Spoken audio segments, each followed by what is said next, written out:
Hey gents, Coach Tim here. Welcome if you're brand new to the VIP, but I'm here with your weekly check-in.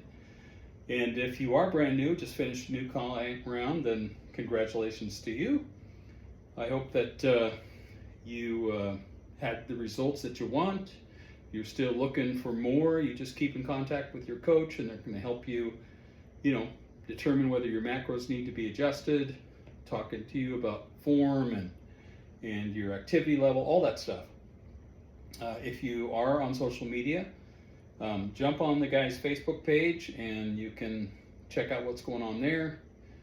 We're in straight sets right now, and one of the things that we are concentrating on is form, because it isn't just about pushing weight around, it's about doing it properly.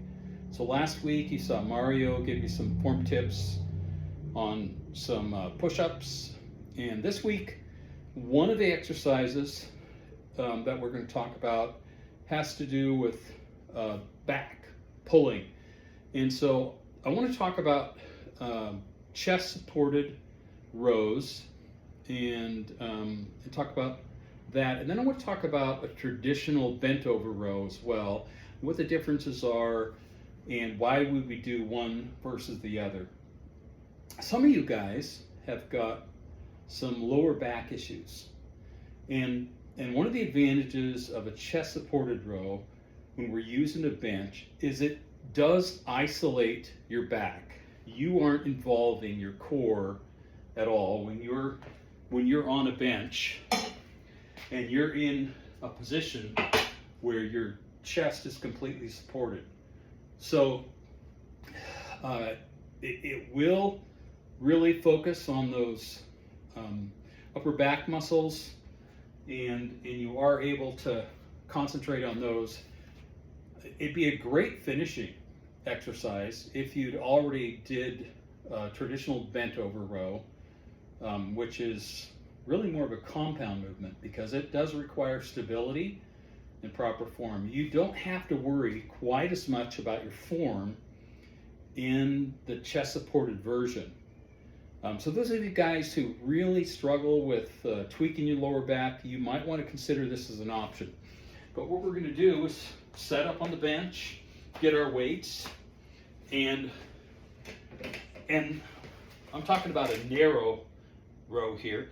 One of the things that you want to make sure you do is don't do this with your chin up.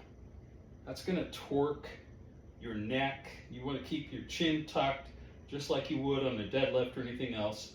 You're going to when you start this, you're going to let your arms extend so you can feel that stretch in your lower back. And then as you bring it up, you don't want any lurching. You don't want your chest coming off of the bench. You want this to involve your back muscles. So pull up and make sure that when you're getting up, you're getting all the way up so that you're, as I say, pinching a pencil between your back. The other thing you don't want to do is lift straight up here. See how your elbows are flaring? You want to pull that back towards your back pocket, or if you were bent over, towards your navel. Pause at the top and then lower. One of the things that we see guys doing a lot is they're doing too much weight. If you're doing too much weight, you can't pause and you're lurching. You're heaving the thing with your arms.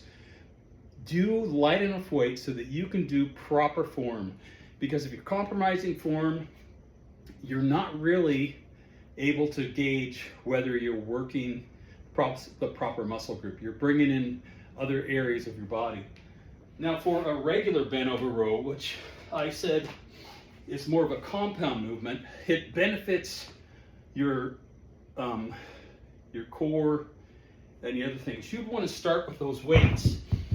If you were using a bar, it might be easy to demonstrate this because you're going to start with a bar about mid-foot. So where you're gripping those weights, you want them to be about the middle of your foot. You're going to bend down with your knees, pick those up to where you're still bent.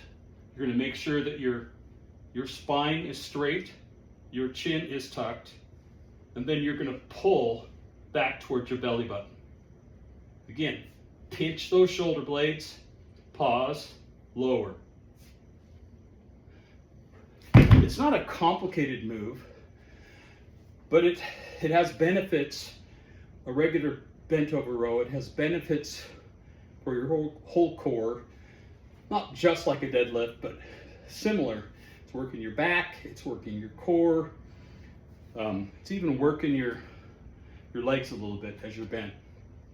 One other exercise that I want to show that we usually do on back and arm day is just your bicep curl. Let's just grab some 15s here. It's a lightweight.